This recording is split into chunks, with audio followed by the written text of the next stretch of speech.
바쁘신 와중에 이렇게 먼 걸음 해주셔서 굉장히 감사드립니다. 지금부터 중요하게 그렇다는 조선 노비 역사를 시작하도록 하겠습니다. 우선 제가 이제 간단히 오늘 그 진행 절차를 말씀드리겠는데, 일단 한영조 관장님의 간단한 말씀을 드리고, 제가 이어서 우리가 이 정책사업을 벌이게 된 시기와 목적에 대해서 간단히 설명을 드리고, 그 다음에는 그 조선시대 산업이를 연구하는 안승준 선생님께서 굉장히 중요한 다큐멘터리를 한국에 골라서 우리 함께 강독을 한 후에, 그리고 일반적인 그 대중 논리에 관한 중요한 학술적 논의를 진행해 보도록 하겠습니다. 일단 한영 선생님께서 시작해 주시겠습니다. 예, 반갑습니다. 먼 길 오시느라고 수고하셨고요. 제가 관장으로 이렇게 앉아있는 게 아니고, 이 포털 사업에 어쨌든 책임자로 잡혀있어가지고, 지금 여기 인사를 하게 됐는데요. 저는 아마 아시는 분들은 아시지만 주로 조선 유학을 공부를 했고, 주로 양반들의 사회 체계, 철학을 주로 공부했는데, 오늘 지금 노비 교육을 하게 된 걸 완전히 하늘과 땅에서 왔다 갔다 하는 것 같습니다. 지금 이 사업의 취지는요, 그동안 한국에 100년 넘어 자치 연구 성과는 쌓여 있는데, 해외적으로 별로 이렇게 전혀 지지도 않고 따로따로 모르고 있는 것 같아서 한국의 연구 성과를 해외로 알려주는 포털에 하나 줬으면 좋겠다. 이렇게 해서 시작한 첫 사업인데요. 여러 가지 이제 기획안이 나왔습니다만 가장 좋은 건 역시나 논점을 한번 집중적으로 토론해서 그 논점을 제대로 알려주면 가장 효과적으로 지금 이 성과를 알려주는 기회가 되겠다 싶어서 뭐 어떤 논점부터 시작할 거냐 이랬는데, 저는 이게 조선조학을 4단 7점론으로 시작했기 때문에 이발 개발로 가볼까 시작하다가 이게 워낙 밑도 끝도 없는 작업이 될 것 같아서 바닥에 놓는부터 시작하자는 얘기가 모여서, 역시 우리 조선조의 가장 중요한 이슈 중에 하나인 노비, 슬레이브 문제를 지금 첫 주제로 한번 시작하면 좋겠다. 그래서 우리 송재현 선생님이 지금 디렉터를 맡고 있고요. 하여튼 여러분들에게 계속 메일과 그냥 섭외를 하셨을 걸로 합니다. 오늘 이 다양한 논의들을 본격적으로 하시고 이 문제에 대한 기본 틀이 좀 잡혀지면 그 다음에 이제 영어로 번역해서 이제 포털로 넘어가는 방식으로 진행할 겁니다. 아무쪼록 자유롭게요. 아마 점심은 어디 나가면 번잡하니까 도시락으로 아마 쓰게 될 것 같고, 그래서 토론 시간을 충분히 확보하는 걸로 기획을 세웠습니다. 우리 송 선생님이 이제 카바시도록. 반갑습니다. 고맙습니다. 네. 안녕하세요. 저 송지혜입니다. 저는 지금 토론토 근처에 있는 캐나다 토론토 근처에 있는 맥메스터 대학에서 역사학과에 재직하고 있습니다. 제가 99년도에 유학을 떠나서 학위를 받은 후에 미국 테네시 대학에서 처음 세계사를 가르치는 경험을 있었고, 그 이후에 캐나다로 옮겨가서 한 10년째 교수생활을 하고 있습니다. 제가 작년에 한국학경영원에 방문학사를 왔는데, 그 당시에 대통령이 미국을 순방하시면서 동북권의 한국학이 너무 취약하다는 보고를 들으시게 되셨고, 그 이유 때문에 한국학경영원에 미국 그 동북 지역에 그 한국학을 좀 진작시킬 수 있는 계기가 없을까, 뭐 그런 식의 모색을 하게 되었고, 저한테 이제 이런 컨디션이 와가지고 제가 한번 생각을 해봤습니다. 이제 어떤 게 과연 필요할까 하다가 이런 이제 대충의 정책 계획안을 만들었고, 이게 이제 지원을 받게 돼서 지금 정책 연구를 하고 있는 중입니다. 제가 미주에서 역사를 밝히면서 좀 갈증 같은 게 느껴졌는데, 그건 뭐냐면, 저는 이제 한국 사람으로 한국에서 교육을 받았기 때문에 한국어 논문들을 거의 보는데, 미주 지역에서 활동하고 있는 한국 학자들은 좀 그렇지가 못한 것 같은 인상을 많이 받았습니다. 그래서 우리 학문과 그 미주 지역 그 한국학 사이에 큰 괴리 내지는 단절이 있다는 생각을 하게 됐고, 그러면 우리가 우리 학문을 어떻게 더 효율적으로 전 세계에 알리고 또 대중문화의 한류뿐만 아니라 학술적 한류를 우리가 추진할 수 있을까, 뭐 이런 고민을 좀 하게 됐습니다. 그래서 제가 보기에 가장 요긴하고도 중요한 방법은 디지털 휴머니티를 사용하는 것인데, 이 한국학중앙연구원이 디지털 휴머니티즈의 메카라고 할 수가 있습니다. 조선왕조 실록을 만드신 김현 선생님이 계시고, 그다음에 석박사 과정생들이 매우 전문적인 기술과 지식을 가지고 이 연구를 진행하고 있습니다. 그래서 저는 이제 세미나에 참석을 하면서 이 디지털 휴머니티가 갖고 있는 잠재력과 파워를 알게 되었고, 이런 포탈을 이용을 해서 우리가 한국 성과를 전 세계에 소개할 수 있는 방법이 있지 않나, 그런 모색을 하게 되었습니다. 그래서 이제 앞으로 제가 나눠드린 취지 같은 건 다 있는데 제가 이건 건너뛰기로 하고요. 중요한 건 아니니까.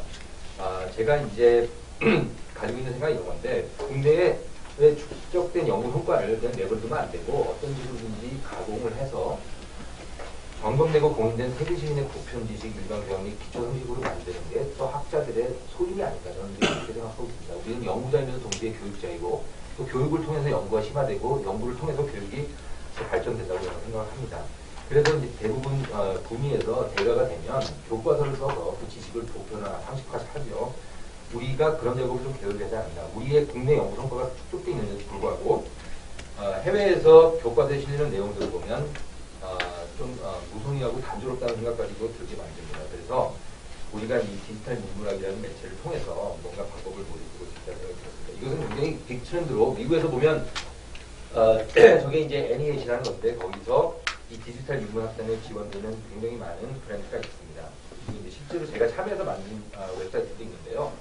제 지도 선생님인 그 하버드 대학의 피터 볼 선생님께서는 대학원생들과 그다음에 또 이제 일반 그 지원자들을 데리고 한 30여 명의 콜을 만들어가지고 금화지방에 가서 로컬 히스토리 웹사이트를 만들었습니다. 근데 저 책을 만들면서 이 선생님은 집필도 경영하고 있는데 그런 식으로 아주 그 현장의 그 답사를 통한 아주 구체적인 정확한 지식을 이렇게 웹을 통해서 올리고 또 그걸 통해서 교육을 하면서 또 연구를 진행하는 뭐 이런 식의 많은 프로젝트가 진행되고 있습니다.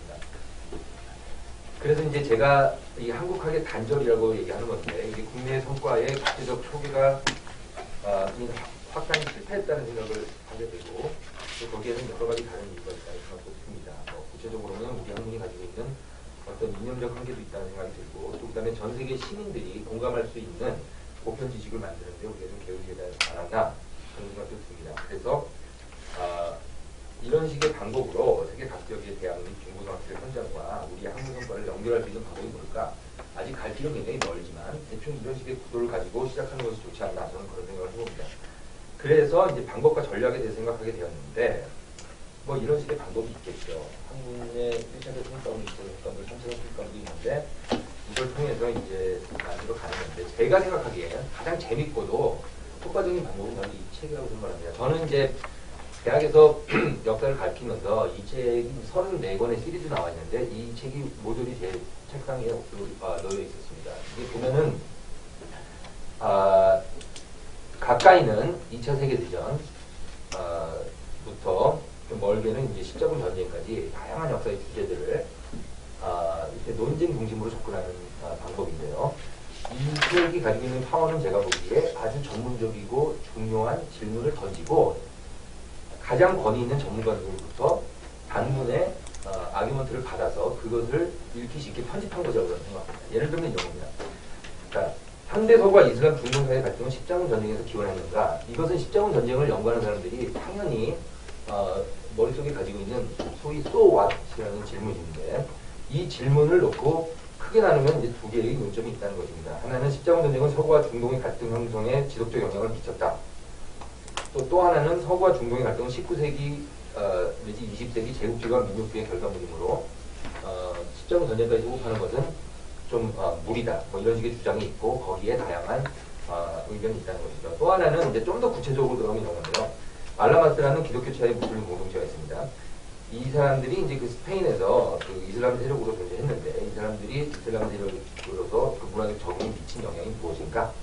이제 한쪽에서는 그 사람들은 뭐 큰 영향을 못 미쳤고 다른 한쪽에서는 굉장히 중요한 그 이슬람 사람의 그 서구화에 긍정적 영향을 미쳤다 이런 견해가 있다는 것이죠. 또 하나는 예를 들면 이런 건데 미주 정복은 중세 십자군 전쟁의 연장인가? 뭐 이런 식의 거대 질문입니다. 들어가서 보면 아주 촘촘한 논리적 전개가 되고 있고 모든 학문이 그렇지만 우리는 거대 패러다임을 머리에 이고 그 다음에 그 구체적인 대상을 찾아서 명료화하거나 아니면은 그 거대 패러다임을 거부하는 연구를 하고 있다고 저는 생각합니다. 그래서 이런 아이디어를 가지고 저는 이제 늘 공부를 하고 있었는데 그러다가 제가 이제 조선시대 노비 문제에 대해서 관심을 갖게 됐습니다. 여기서는 제가 이제 상시 배경 설명을 해드려야 되는데 저번에 7월 4일부터 21일에 걸쳐서 13개국에서 20여 명의 외국인들이 와서 외국 학생들이죠. 그 학생들 중에는 학부를 졸업하고 석사과정에 있는 학생들도 있고 박사를 마치고 포닥을 하고 있는 학생들도 있고요. 그다음에 조교수도 있었습니다. 그런 다양한 사람들이 와가지고 우리가 학문 워크샵이라는 걸 했습니다. 이 워크샵을 할 때 저는 이제 장석학에 있으면서 안승규 선생님, 김학수 선생님 이런 분들을 통해서 우리 고문서가 가지고 있는 중요성과 그 아주 흥미로움을 느꼈습니다. 그래서 그런 고문서들 중에서 15편, 내지 16편을 우리가 뽑아서 학생들과 읽고 아주 전문적인 번역을 할 수가 있었습니다. 그렇게 할 수 있었던 것은 이 한국학을 하는 학생들이 대부분 수준이 높았고, 그 다음에 이제 잘 트레이닝이 된 사람들이라서 제가 이제 세미나를 이끌어 가면서 했는데, 아리조나 스테이트에 계시는 오영규 선생님께서는 중국반을 맡으시고, 저는 이제 고급 번역반이라는 걸 맡아가지고, 제 세미나 팀에는 이렇게 한 8명, 그리고 또 이제 청강하는 학생이 있었기 때문에 9명, 10명 정도의 학생들이 참여를 했습니다. 그리고 이제 우리의 성과물은 이런 식으로 나왔는데요. 예를 들면 이제 이게 그 선조가 이순신에게 내린 교서입니다. 옆에 보면 이제 프라이머리 소스 같은 것들을 보여주고, 그리고 인트로덕션을 우리가 썼습니다. 이게 굉장히 중요하다고 생각하는데, 이 다큐멘트 하나에 딸린 아주 일반적인 인트로덕션을 학생들과의 토론을 통해서 달고요. 좀 긴 인트로덕션이 나오고, 그 다음에는 이 프라이머리 소스 텍스트를 영역하는 작업으로 들어갔습니다. 이제 영역은 이제 단순히 영역이면 안 되고 주해가 달린 아주 완전 번역을 우리가 지향을 했고요. 그래서 이 3주 동안 아주 인텐시브하게 가다 보니까 이렇게 효과가 나왔고, 또 하나 제가 중요하다고 생각하는 것은 바로 이제 이 다큐멘트에 대한 질문인데요. 우리가 이 디스커션 퀘스천이라고 해가지고 여기 보면 4개의 그룹은 나뉘어져 있는 한 10개 내지 12개 정도의 질문, 많을 때는 20개 정도의 질문이었는데, 이것은 우리가 텍스트를 같이 읽으면서 토론을 거친 후에 브레인스토밍 세션을 통해서 학생들에게 직접 그 자리에서 웹에다 이 질문을 올려라 했고, 그런 직접 긴장이 주어지니까 학생들이 정말 창의롭고 좋은 질문들을 많이 냈던 것 같아요. 그래서 우리가 이 다큐멘터리를 이런 식으로 오르가나이즈를 했습니다. 그리고 이제 여기에 저수 진흥론에 대한 참고 문헌과 구애를 이런 식으로 다뤘습니다. 이게 이렇게 다른 과정에서 우리가 이제 처음에는 왕실 문헌이었고, 또 하나는 사대부 문헌이었고, 그 다음에는 이제 문서 중심으로 갔는데, 이 문서를 읽다가 우리가 산호복만 이야기를 접하게 됐습니다. 산호복만이라는 사람이 있었는데 1506년에 자기 재산을 두 노비인 자기 딸에게 분급을 해주는데, 그 재산의 내역을 보면 기와집 하나와 전닭, 일정 정도의 전닭과 그 다음에 말과, 한마디로 어마어마한 거부라는 인상을 줄 정도의 노비였는데, 그렇다면 이 사람의 신분이 뭐였고 이 사람을 우리가 어떻게 이해해야 되냐, 뭐 이런 식의 토의를 진행하게 되고, 또 이어서 우리가 읽었던 문헌 중에서는 17세기에 나오는 그 어떤 집안에서 재산 분급하는 건데, 거기 보면 노비를 밖으로 절대 돌리지 마라, 그리고 이제 안에서만 노비를 우리가 가지고 있어야 된다 이래가지고 멀리로 시집을 가는 딸에게 그 집에 그 핵가족이 따로 사온 노비에서 노비 소생의 5 노비 중에서 한 명을 딸려 보내는 이야기도 읽었습니다. 그리고 또 하나는 병화 선생, 그 이영상 이란 분이 노비를 방향해주는 또 문서를 읽었는데요. 거기 보면은 아주 구체적으로 더 이상 노비를 가는 것은 양심의 가책이 되기 때문에 한 명은 방향해준다. 그리고 또 하나 케이스는 호남 지역에 거주하던 노비들이 와서 여태까지 이제 그 신공을 못 바친 거에 대한 자책과 더불어서 일정의 금액을 주고 여태까지의 신공을 탕감해달라는 부탁을 하니까 이영상이라는 분이 그 신공 자체를 전부 다 탕감해 주는 것은 물론이고 신분을 방향해주는 그런 이제 문서를 남긴 것을 우리가 봤습니다.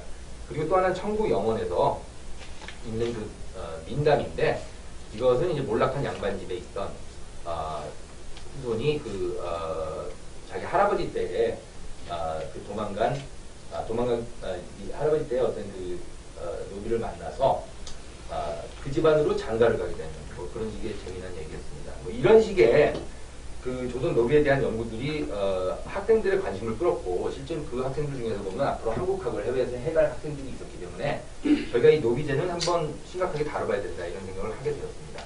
그래서 제가 이제 좀 보게 되면 그 유명한 그 올란도 페넌슨의 슬레이버리 앤 소셜 데스라는 책에 보면은 실제로 한국의 노비제가 전 세계 그 정근대 시대에서 가장 놀라울 정도의 지속성과 그 다음에 그 어떤 인신 지배력을 가지고 오랫동안 지속되었고 19세기까지 계속 갔다. 그래서 여기 보면 이제 large-scale slavery flourished there for over 1,000 years up to the 19th century라는 게 결론이고 이게 일반 상식이 되어 있습니다. 그렇다면 이제 이런 상식을 우리가 어떻게 태클을 할 것인지 아니면 보완을 할 것인지 뭐 이런 논의를 우리가 좀 하는 것이 어떻겠느냐 이런 아이디어가 나왔고 그래서 우리가 이 컨텐츠 개발의 일환으로 첫 번째는 노비 제도를 시작하게 되었습니다. 앞으로 이 사업이 만약에 지금 이제 정책 과제인데 만약에 내년도로 가면서 더 지원을 받게 된다면 제가 보기에 한국 사회 아니면 또 뭐 한국 문명사라든지 뭐 다른 한국 법제사라든지 각 분야의 다양한 논쟁을 이런 식으로 정리하는 하나의 포맷을 오늘 우리가 좀 토론해 볼 수 있지 않나 하는 생각을 하게 됐습니다. 노비제에 관해서 제가 이제 올란드 페르튼의 책을 보면서 이런 생각을 했는데요. 여러 가지 주제가 있을 수 있지만 올란드 페르튼은 자기 책에서 이게 이제 메인 바디라고 할 수 있는데 거기서 이 정도의 7가지 주제를 다루고 있습니다. 그러니까 자유인이 어떻게 노예화되느냐, 그 다음에 이제 그 출생 신분으로서의 노예는 과연 무엇인가, 그 다음에 노비는 어떻게 획득될 수 있는가, 그 다음에 노비제의 조건은 무엇이었는가, 그리고 이제 노비가 해방되는 과정에 대해서 쓰고 있는데 자유인의 지위는 어떤 것이고 노비가 자유인이 된다는 건 어떤 의미가 있느냐, 해방의 유형은 무엇인가 이런데 여기에 각 챕터마다 한국 사회가 다 동원되고 있습니다. 그래서 제가 보기에 우리나라 역사를 보더라도 15세기, 16세기 다르고 17세기 다르고 나중에 이제 양이나 되는 과정은 우리가 너무나 익숙하게 잘 알고 있는 것이죠. 그래서 19세기가 되면 노비수가 굉장히 낮은 퍼센테이지로 떨어진다는 것은 우리 역사계의 상식이라고 보고 있습니다. 그래서 뭐 이런 식의 한 7가지 주제가 있다고 저는 생각을 하고요. 오늘은 이제 어떤 식으로 제가 진행하고 싶냐면 일단 이제 자유롭게 토론을 하고 마지막에 가서 제가 선생님들에게 종이를 나눠드리고